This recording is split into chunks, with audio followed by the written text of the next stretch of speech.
안녕하세요. 반갑습니다. 저는 경희대학교 미래문명원의 특임연구원 이성훈입니다. 경희대학교에서 인권과 개발협력, ODA라고 하죠. 그리고 SDG 관해서 강의를 하고, 그 다음에 여러 가지 이제 사업들을 하고 있습니다. 제가 오늘 맡은 주제는 북한 SDG 이행과 전략 계획, 영어로는 Strategic Framework이라는 문서입니다. 아마 좀 생소하실 텐데, 이 문서가 어떻게 채택됐고 그 내용이 어떤 것인지에 대해서 오늘 설명을 드리도록 하겠습니다.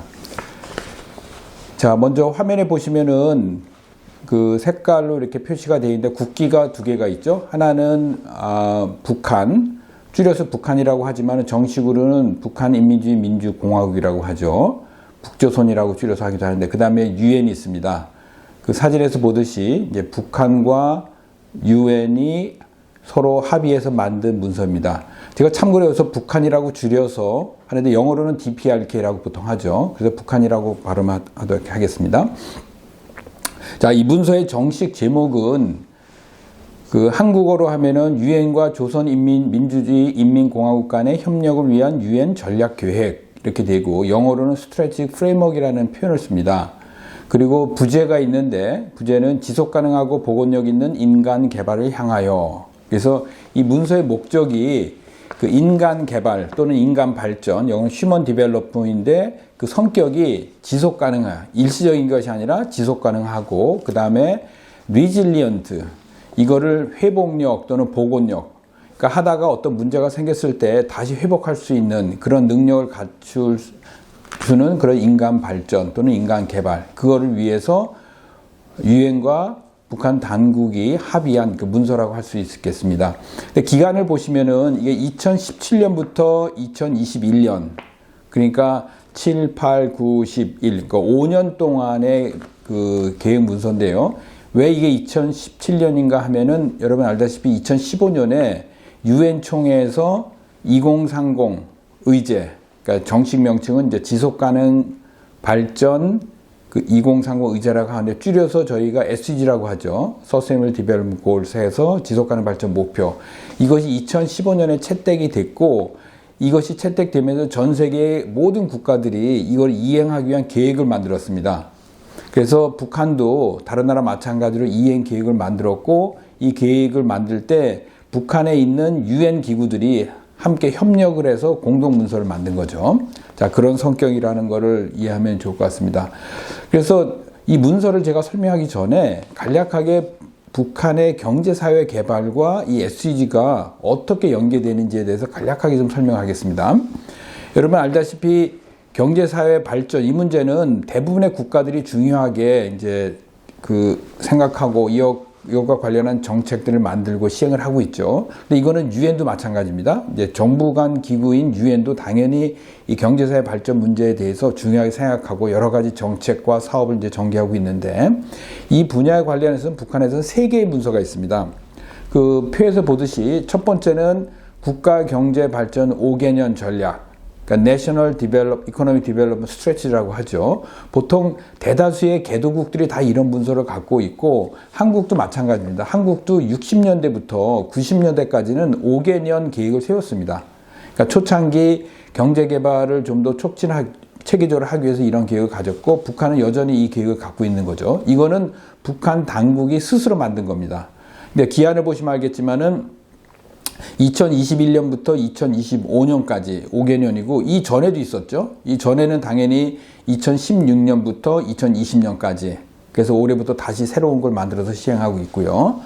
그 다음에 이제 오늘 중점적으로 볼 것이 그 유엔 전략 계획이라고, 요거는 2017년부터 21년까지.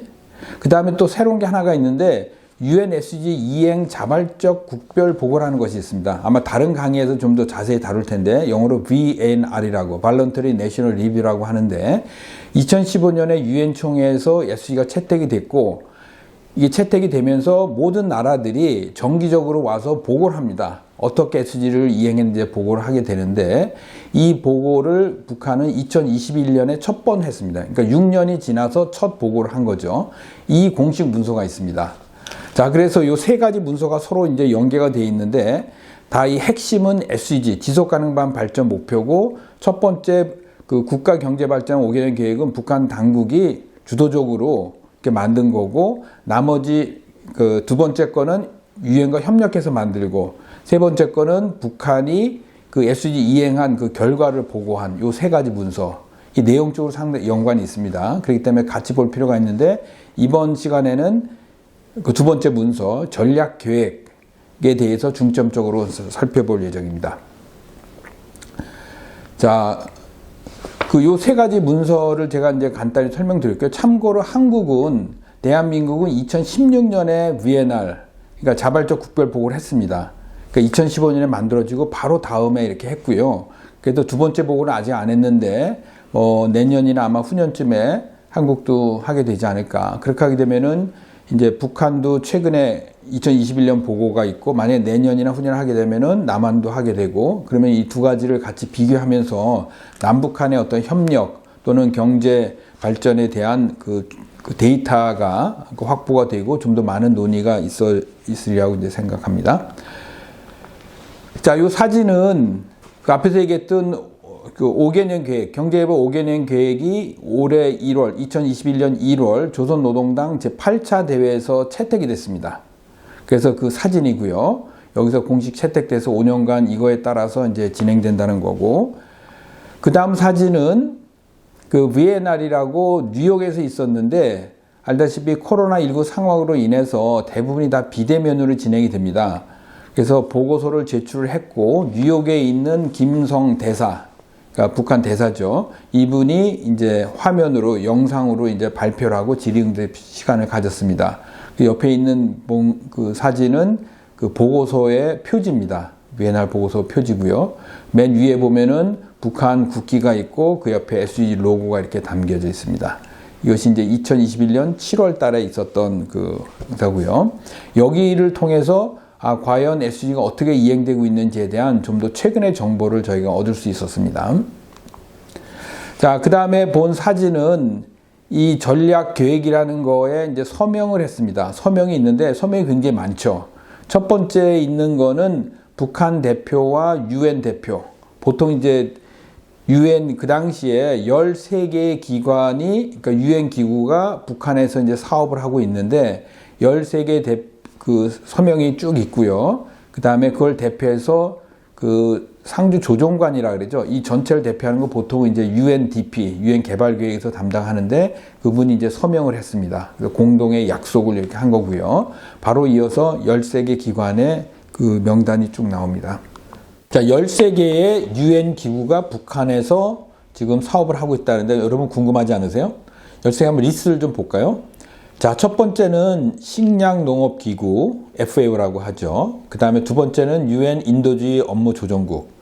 그러니까 그 재난이 발생했을 때 이런 관련한 사업들을 총괄하는 오차라고 보통 얘기합니다. UN 오차라고 하고요.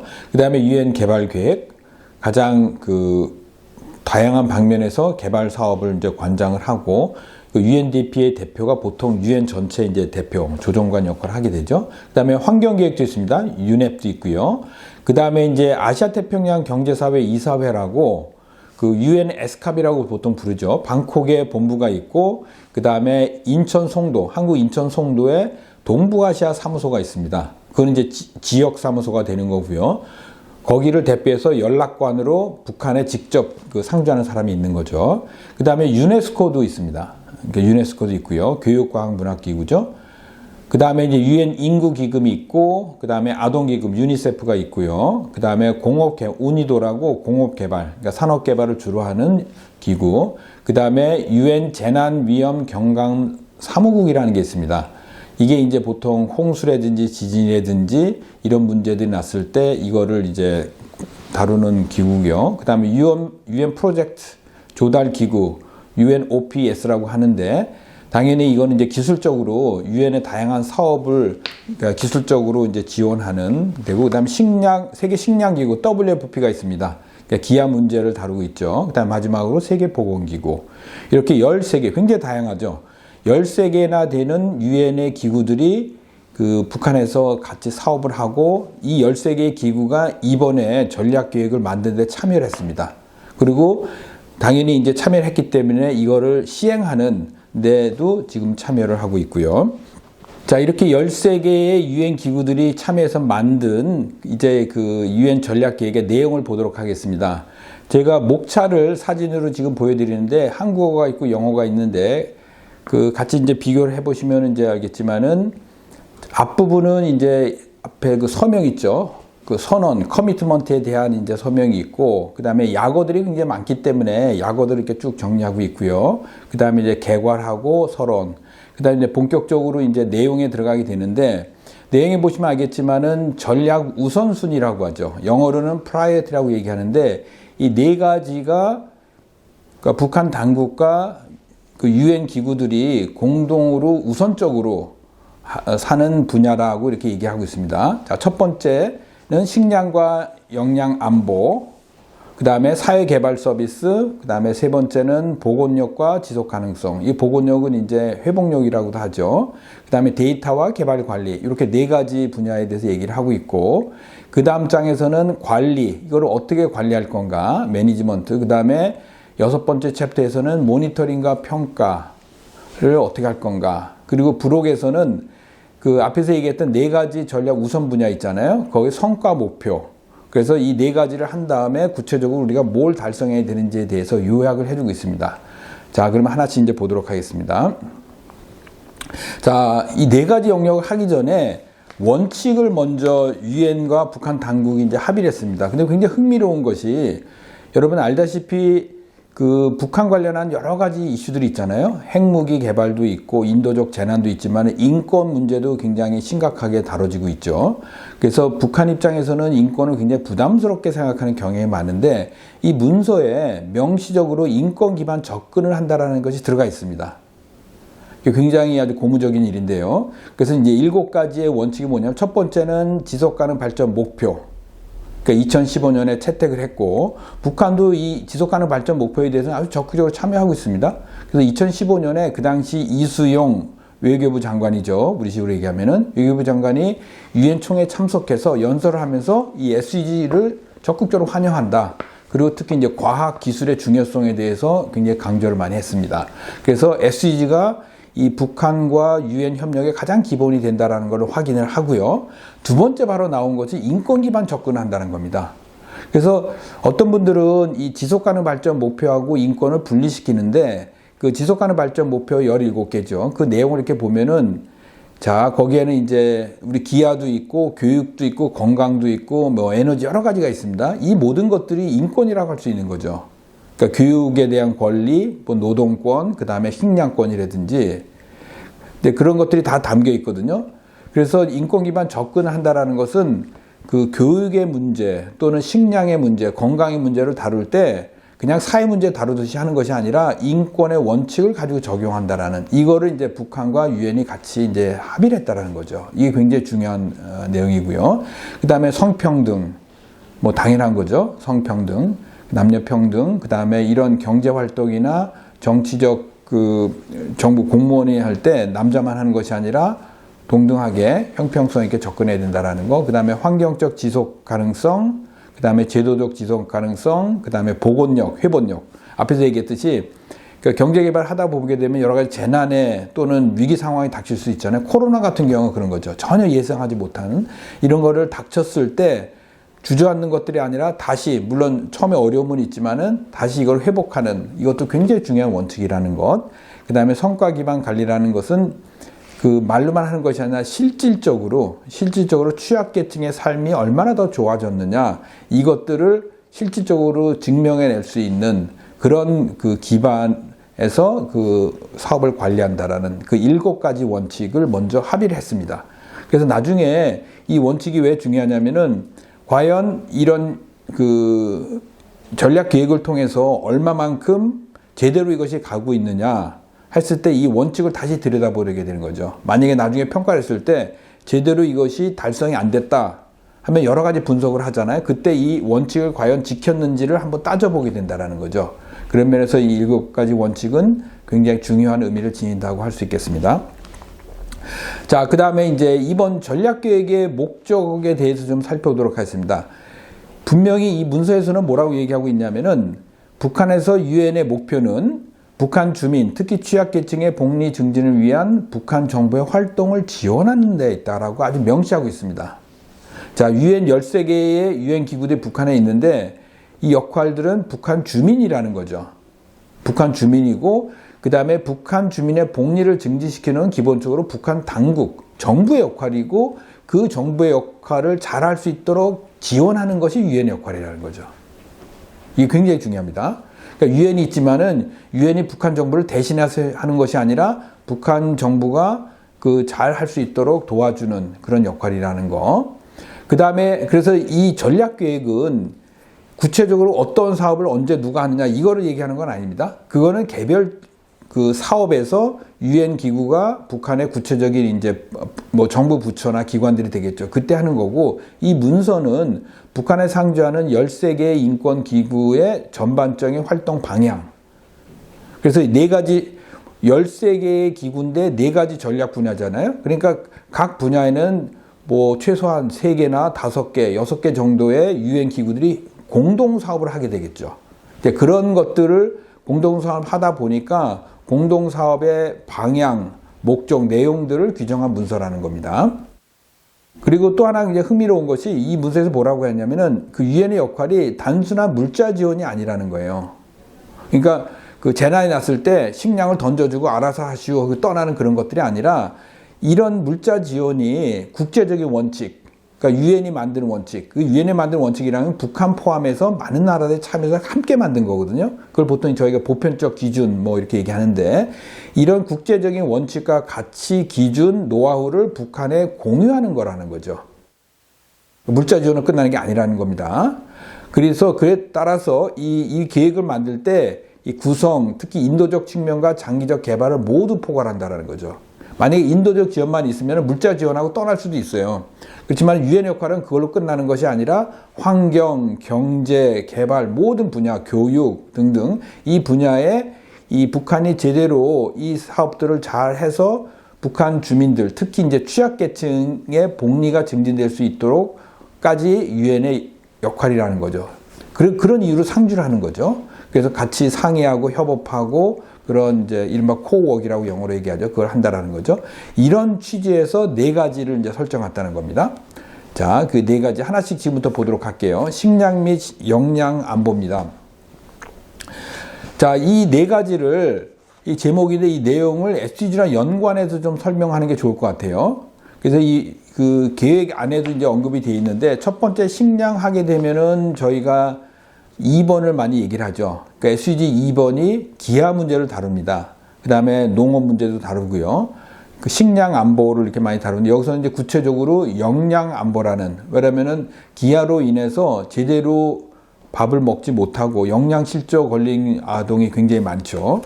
그래서 그 문제를 가장 우선으로 뒀다라는 거, 이른바 먹을 권리가 굉장히 이제 가장 중요한 우선순위 뒀다라는 것을 이제 주목해 볼 필요가 있겠습니다. 자, 두 번째는 사회개발 서비스입니다. 그러니까 보통 사회개발 서비스라고 하는 것은 구체적으로 얘기하면은 교육, 건강, 그 다음에 식량, 이런 것들 얘기하죠. 그 다음에 물, 에너지. 특히 이제 북한 같은 경우에 겨울에 굉장히 춥잖아요. 뭐 이런 것들을 이제 기본적인 사회개발 서비스라고 하는 거죠.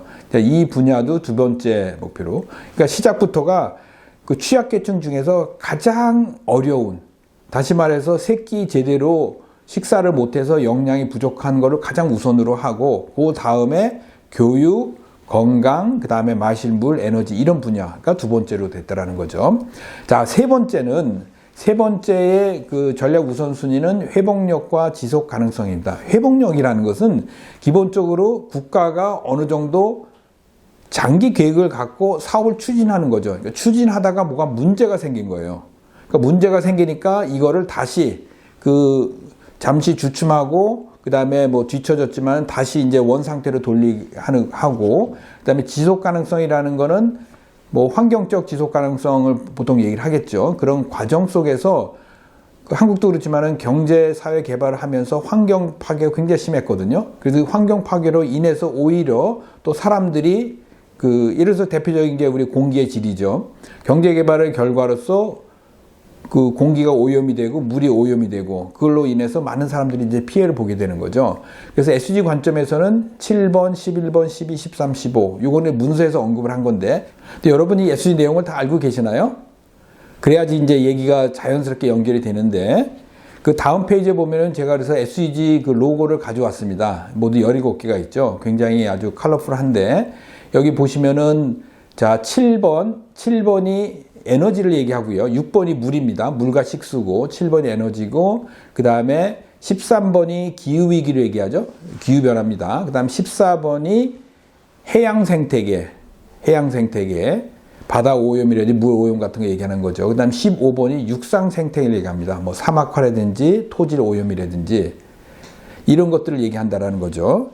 그래서 그 회복력과 지속 가능성이라는 거는 이제 북한에서 이제 경제 성장, 뭐 일자리라든지 경제 성장을 당연히 하겠죠. 그리고 하는 과정 속에서 이런 에너지도 많이 소모되고 하는데 여기 11, 12, 13 11, 12도 얘기해야 되겠네요. 11, 12는 아까 뭐였죠?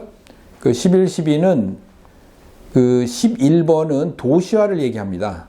도시화를 얘기하고 12번은 생산 소비. 다시 말해서 그 경제가 발전하면서 농촌에서 많은 사람들이 도시로 오게 되잖아요. 그러니까 도시에서는 농촌에서 겪지 않았던 주거권의 문제라든지 아니면 교통의 문제라든지 공기 오염이라든지 이런 문제가 굉장히 심각하거든요. 그래서 그런 문제가 다 11번에 담겨 있고 그다음에 12번은 생산과 소비입니다. 그러니까 과잉 생산, 과잉 소비 같은 문제들이 있죠. 쓰레기 문제가 대표적인 거죠. 이런 문제를 이제 12번에서 다루고 있죠.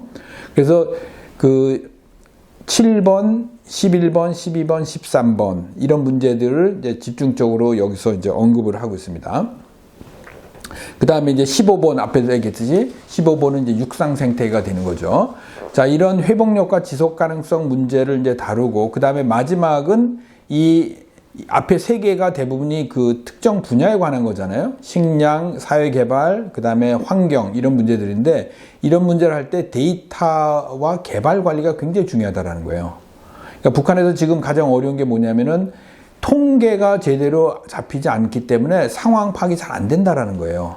그리고 통계가 있더라도 이 통계가 과연 신뢰성이 있는지 현장의 상황 반영하는지 이거에 대한 굉장히 어려움이 많습니다. 그래서 이거는 유엔뿐만 아니라 북한 당국도 굉장히 중요하게 생각하고 있어요.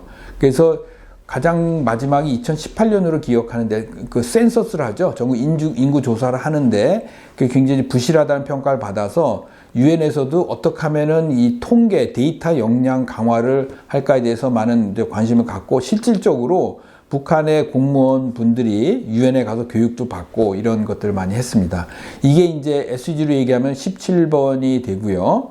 그 다음에 이제 특히 이제 SDG 17번 중에서 마지막 세부 목표라고 하는 이제 17.18, 17.19 이게 이제 세부 목표 타겟의 이름인데 여기에 관련해서 북한과 유엔이 많은 지금 이거 협력을 하고 있다라는 거. 자, 다시 한번 정리하면은 북한 입장에서는 그 유엔과 협력을 통해서 이 네 가지 분야에 우선적으로 모든 게 다 중요하지만 우선적으로 좀 여러 가지 사업을 하겠다라는 거를 여기 이제 명시를 하고 있는 거죠. 근데 여러분 알다시피 이게 2017년부터 2021년까지죠. 5개년 계획이었는데 이거를 이행을 하다가 2018년, 2019년에 우리가 알다시피 코로나가 발생했잖아요. 그래서 이게 계획은 참 멋있게 만들었는데 안타깝게도 이 코로나로 인해서 북한에 있는 대부분의 유엔 기구들이 다 철수를 했죠. 대사관도 철수하고. 그러다 보니까 지난 2년 동안 2020년, 2021년 이 두 해 동안 거의 이게 이제 진행이 안 됐다고 볼 수밖에 없을 것 같아요. 굉장히 안타깝습니다. 왜냐하면은 이 사업을 진행하는데 물론 북한 당국의 자체 예산으로도 하지만은 유엔과 협력을 한다라는 건 뭐냐면은 이 관련한 예산의 상당 부분을 어떤 유엔이 조달한다는 그런 의미도 있었거든요. 그러다 보니까 예산이 부족해서 이 좋은 계획이 그대로 실행됐다고 얘기하기 굉장히 어려울 것 같습니다. 그래서 올해가 2021년이고 이것이 끝나는 해입니다. 그래서 평가하기가 굉장히 좀 어렵다는 생각이 들고요. 그럼에도 불구하고 지금 북한과 유엔은 이 후속은 이제 5년 단위라면 2022년부터 2026년까지가 되겠죠. 그 문서를 이제 만들 텐데 어떻게 나올지 굉장히 궁금합니다. 자, 자, 이렇게 17개의 그 SDG를 봤고요. 마지막으로 지금 여기 있는 거는 성과 목표를 요약한 겁니다. 그러니까 요약을 했고요. 그래서 그 각각의 그 4가지 영역에서 이 영역에서 주안점으로 둬야 될 거, 구체적으로 뭘 달성해야 되는지, 그리고 나중에 유엔에서 평가를 할 때 어떤 부분을 평가해야 되는지에 대해서 이렇게 정리가 되어 있습니다. 요거를 보시면은 그 구체적인 내용들을 이제 파악해 줄 수 있다라고 생각합니다. 자, 여기까지가 그 유엔의 그 전략 계획에 대한 내용이고요. 다음에 있는 그 자료들은 남북한 SDG를 비교한 것입니다. 왜냐면은 앞에서 얘기했듯이 SDG는 북한만 하는 것이 아니라 한국, 그 다음에 전 세계 모든 나라가 공통적으로 지금 하고 있는 것이거든요. 그래서 같이 비교하면 좋을 것 같아서 간략하게 자료를 만든 건데 소개만 하도록 하겠습니다. 시간이 많지 않기 때문에. 2015년에 유엔 총회가 SDG를 이제 채택을 했고 국제사회가 이거를 실천하자고 모두 이제 모여서 다짐을 했는데 그 당시에 그 한국에서는 그 촛불 시위, 탄핵 시위가 있었죠. 그러다 보니까 사실 갑자기 이제 정부가 바뀌게 되고 그러면서 이런 국제사회의 흐름과 같이 발맞춰서 하기에 굉장히 좀 어려움이 좀 많았습니다. 그래서 이제 문재인 정부가 들어선 게 2017년이죠.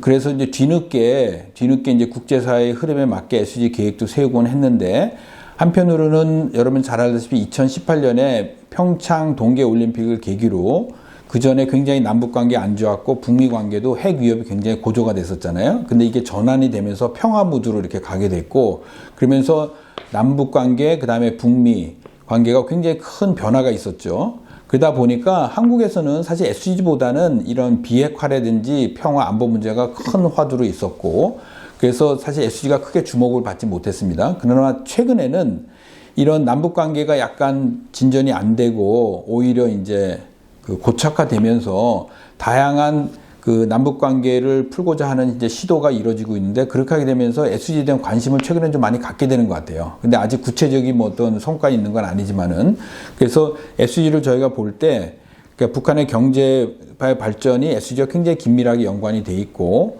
그런 어떤 큰 흐름도 같이 볼 필요가 있어서 적어봤고요. 그다음에 오른쪽에 있는 거는 한국은 과연 그러면 어떻게 했느냐. 그래서 2016년부터 2021년까지 그 굉장히 흥미로운 것은 보통 한국의 대통령은 그 임기 5년 중에 한두 번 정도 유엔 총회를 가는데 이번에 그 문재인 대통령은 5번을 다 갔습니다. 모든 총회를 다 갔고요. 가서 이제 연설도 하고 여기서 이제 SDG에 관한 내용들을 굉장히 많이 담고 그리고 한국도 이제 KSG라고 해서 그 SDG 이행 계획들 만들고 다양한 것들이 남북에 동시 진행되고 있는데 SDG를 계기로 이게 만나지지는 않고 있습니다. 지금 따로따로 가고 있거든요. 그래서 그런 것들을 간략하게 정리를 한 거고 나중에 비핵화가 잘 해결이 되고 그 다음에 SDG를 매개로 남북이 서로 협력할 수 있는 틀이 만들어지면 굉장히 좋을 것 같습니다. 그런 의미에서 우리가 오늘 공부한 이 전략 계획은 북한이 어떤 생각을 갖고 있고 그 다음에 국제사회는 이런 SDG를 통해서 어떤 것들이 있는지를 잘 연결해서 나중에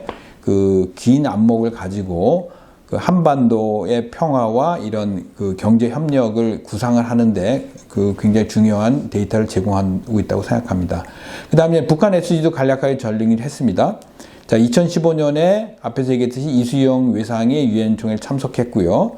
그 이후에 여러 방면에서 참여를 해왔습니다. SDG에 와서 보고도 하고, 그 다음에 2021년 7월에 그 비엔나 보고까지 중요한 내용들을 정리를 했고요. 북한 입장에서는 그 여러 가지 국제사회로부터 북한이 비판을 받고 있지만은 북한의 기본 입장은 북한만 이게 하는 것이 아니라 모든 나라가 참여하는 거는 북한은 참여하겠다는 기본 입장이거든요. 그러니까 인권 분야에서도 인권에 대한 특별 보고관은 거부하지만은 UPR이라고 보편적 정례 검토라고 모든 나라가 참여하는 인권 제도는 북한도 참여한다는 게 원칙이거든요. 그러니까 SDG도 마찬가지죠. 그러다 보니까 북한 입장에서도 SDG에 적극적으로 참여하고 북한 입장에서 고립된 굉장히 경제 제재로 이제 고립돼 있는데 이거를 이제 나름대로 극복할 수 있는 하나의 중요한 수단이라고 이렇게 생각하는 것 같아요. 그래서 SDG에 대해서는 굉장히 긍정적이고 적극적인 입장을 가지고 있습니다.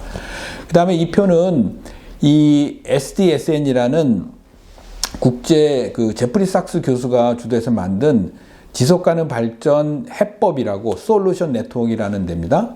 여기서 UN SDG가 채택됐을 때 글로벌 지표를 만들었거든요. 이 글로벌 지표에 따라서 전 세계 165개국을 다 데이터를 모아가지고 평가를 했어요. 그래서 이해하기 쉽게 색깔도 만들었습니다. 초록색, 노란색, 주황색, 빨간색. 빨간색, 그 다음에 이제 화살표도 있죠. 화살표가 잘 되고 있는지 거꾸로 가고 있는지를 다 했는데 굉장히 흥미로운 것은 이게 2021년의 평가인데 그 위에가 한국이고 밑에가 북한인데 한국은 초록색이 하나고 보세요. 노란색이 몇 개죠? 노란색이 5개고 주황색이 4개가 있고 빨간색이 6개입니다. 그렇죠? 자, 북한은 어떨까요? 북한은 저도 이거 보고 놀랐는데 초록색이 3개예요.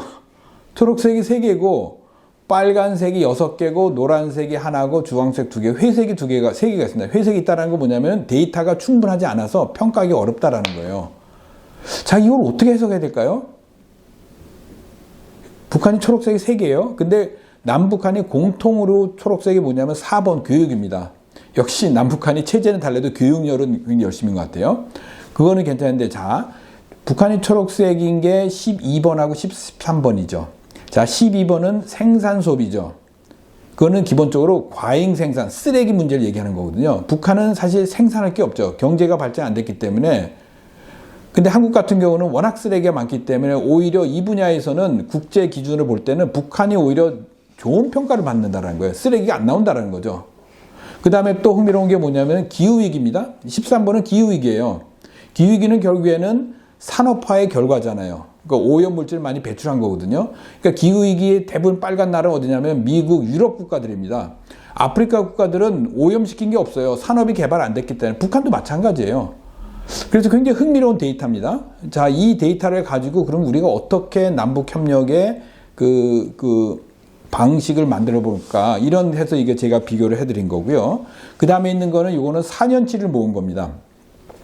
지난 SESN에서 지난 2018년부터죠. 데이터를 쭉 모아서 변동상을 본 겁니다. 뭐 그대로인 것도 있고, 그 다음에 좋아지는 것도 있고, 달라지는 것도 있고, 한번 참고를 하셔서 나중에 이제 대북협력 사업할 때 이걸 참조하면 좋을 것 같아서 소개를 드린 거고요. 그 다음에 또 나라별로 이렇게 수준을 다 매겼습니다. 그래서 165개국 중에서 2021년에 한국은 28등. 28등이라는 의미는 그 SDG 이행, 그러니까 달성에 지금 많은 나라가 다 하고 있는데 그 중에서 28위 정도에서 지금 하고 있다는 거고, 북한은 아쉽게도 데이터가 부족해서 등수를 평가할 수가 없다는 거예요. 앞에서 얘기했듯이 1번하고 그 다음에 10번이 불평등이죠. 그 다음 17번은 데이터가 없어서 평가를 할 수 없다는 거예요. 그래서 여기 순위에서 배제가 됐습니다. 참고로 아시아에서 가장 높은 순위를 받은 나라는 일본입니다. 일본이 한 20등 정도를 하고 있고요. 뭐 그런 식으로 이제 해마다 이런 보고서가 나오고 있습니다. 자, 그 다음 북한 비엔날의 참여 특성과 의의는 2021년에 비엔날 참석하게 되면서 최초로 공식적인 종합적인 지속가능 발전 상황에 대한 정보를 공개했다는 것이고요. 그 다음에 물론 이제 정보의 질, 그 다음에 신뢰성에 대해서는 한계가 있었다는 지적도 있었지만 그럼에도 불구하고 국제사회에 공식적으로 이런 데이터를 공개했다는 의미가 있고, 그 다음에 북한식 사회주의 체제 수호를 목적으로 SDG를 활용하고 있다는 거. 그래서 SDG를 그대로 한다기보다는 북한 실정에 맞게 이거를 이제 적절히 이제 활용하는데, 이거는 정도의 차이는 좀 있지만은 대부분 나라가 다 마찬가지입니다. 한국도 마찬가지고, 그러니까 유엔에서 만든 거는 글로벌 차원에서 만든 거거든요. 그거를 모든 나라에 그대로 적용하기 어렵기 때문에 나라마다 그것들은 이제 적절히 이제 활용하고 그 다음에 변형해서 사용하고 있다라는 거. 그 다음에 제가 이제 표로 만든 거는 이 지속가능 발전, 경제 발전을 볼 때 이것이 인권하고 평화 안보, 이게 이제 크게 보면은 북한 관련한 문제들의 세 개의 축이거든요. 이것들을 같이 좀 통합적으로 볼 필요가 있겠다. 그래서 인권, 지속가능 발전 목표, 그 다음에 평화 문제, 그런 의미에서 이거를 연계해서 보자는 의미에서 표를 제가 하나 만들었고요. 마지막에는 이제 데이터입니다. 북한뿐만 아니라 한국도 이 SDG를 지금 실행하고 있잖아요. 그래서 통계를 보면은, 그러니까 유엔에서는 17개 목표 속에 169개의 세부 목표가 있고, 이거를 이행을 모니터링하기 위해서 231개의 글로벌 지표를 만들었습니다. 그런데 이제 한국 같은 경우는 17개를 다 수용을 했고, 그 다음에 122개의 세부 목표를 만들었고, 이거를 이제 모니터링하는 214개를 만들었는데, 북한은 95개, 숫자가 조금 적죠? 그 다음에 이제 지표도 132개로 조금 적습니다. 근데 이게 적다고 안 좋고 뭐 그런 건 아닙니다. 근데 이제 나름대로 이제 북한도 그렇고 한국도 그렇고 그 국내 사정에 맞춰서 이렇게 우선순위를 이제 설정했다라는 거고요. 그다음에 마지막 이거 굉장히 흥미로운 데이터인데, 여러분 인권 분야에서는 UPR이라는 게 있습니다. 그래서 한국, 북한, 전 세계 모든 나라가 인권 보고서를 제출하고 권고를 받게 되죠. 이 권고를 SDG 관점에서 유엔에서 다 데이터 분석을 했습니다. 그래서 권고안을 보통 200개 정도, 많게는 뭐 300개 받기도 하는데, 이거를 17개 SDG로 다 분류를 해가지고 어느 SDG에 관한 것이 가장 많았는가를 이렇게 만들었거든요. 그러다 보니까 이게 국가 비교가 됩니다. 자, 북한하고 남한 비교를 해보면 굉장히 흥미로운 게, 가장 많은 그 권고를 받은 게 16번입니다. 16번. 16번이 보통 이제 그 자유권 또는 민주주의 관련한 것들이 많다고 하는데, 북한은 전체 그 권고안의 30%가 16번에 관한 거고, 한국은 23%였습니다. 공동입니다. 근데 흥미로운 것은 2위에서는 식량과 농업이죠. 벌써 드러나죠? 앞에서 그 전략교육에서 기아와 역량을 얘기했듯이, 그러니까 국제사회가 인권의 관점에서도 식량, 농업 문제를 가장 많이 얘기했다라는 거죠. 그 다음에 한국은 성평등 문제가 가장 컸습니다. 두 번째로 많았고요. 그다음에 북한은 세 번째가 이제 성평등이었고, 그 다음에 한국은 불평등의 문제가. 근데 북한은 불평등이라는 게 없어요. 왜냐하면 대부분 사람이 가난하기 때문에 빈부격차가 심하지 않아. 물론 있지만은 한국처럼 심하지 않다라는 거죠. 그래서 세 번째로 한국은 불평등에 관한 권고가 17% 정도로 많았다라는 거고, 그다음에 북한은 네 번째가 일자리, 마지막에 건강이었죠. 그 다음에 이제 한국 같은 경우는 불평등 다음에 일자리, 그 다음에 교육, 이런 순서대로가 있었다라는 거. 굉장히 흥미롭습니다. 자, 모두 16번이 가장 많았고, 그 다음에 북한은 기아, 성평등, 일자리, 건강 순서였고, 한국은 성평등, 불평등 문제가 가장 심각했다. 그러니까 경제적으로 많이 발전했지만은 내부적으로 이 문제가, 양극화 문제가 굉장히 심각하다라는 것을 이제 국제 비교를 통해서 알 수 있다라는 거죠. 그래서 이 남북 협력에서 SDG의 그 기본 취지는 뭐냐면, 누가 더 잘하느냐 못하느냐 이거를 얘기하는 것이 아니라, 어떻게 서로 부족한 부분들을 상호 협력을 통해서 개선할 수 있을까, 이런 취지라는 겁니다. 그래서 그런 관점에서 SDG를 이해하고 활용하면 좋을 것 같아서 그 자료들을 간단하게 소개해 드렸습니다. 자, 이상으로 그 유엔의 개발 계획, 그러니까 북한과 유엔이 어떻게 SDG를 매개로 협력 계획을 만들었는지를 살펴보았습니다. 감사합니다.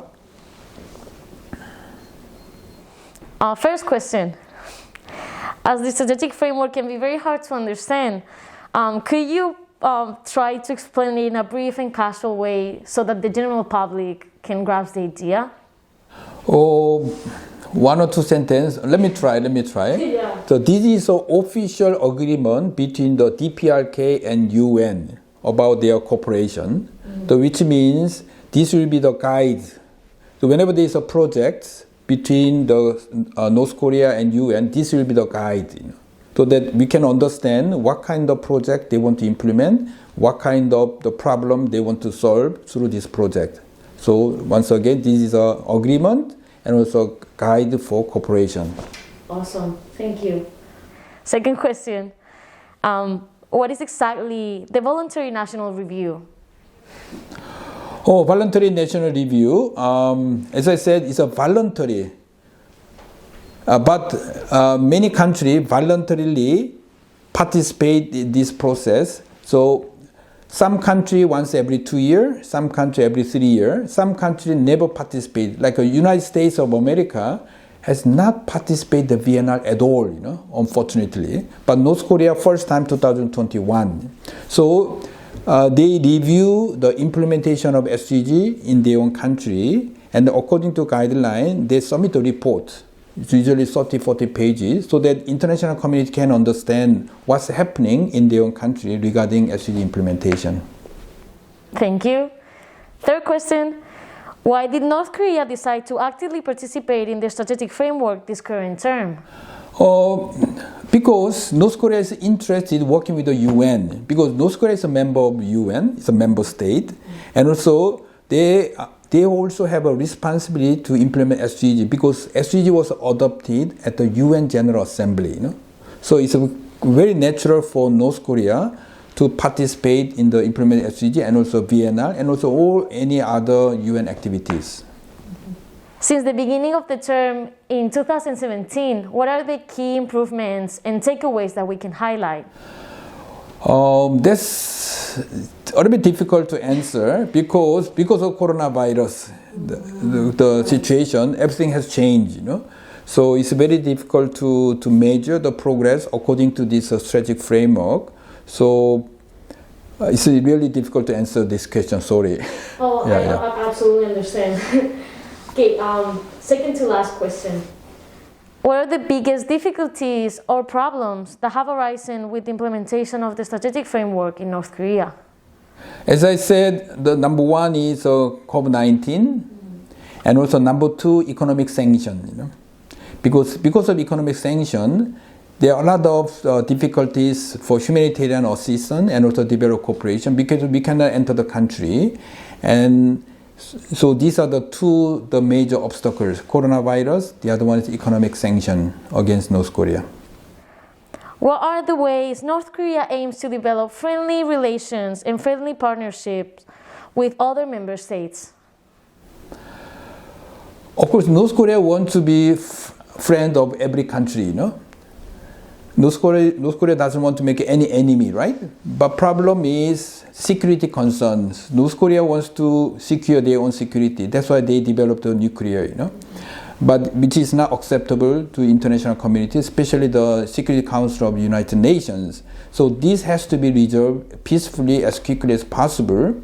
Then I think the international community are ready to work with North Korea to help people in North Korea. But because of the nuclear weapon issue, we have an economic sanction, and also we cannot have a normal cooperation between North Korea, and the other international communities. So this is a big obstacles we need to address as quickly as possible. Thank you.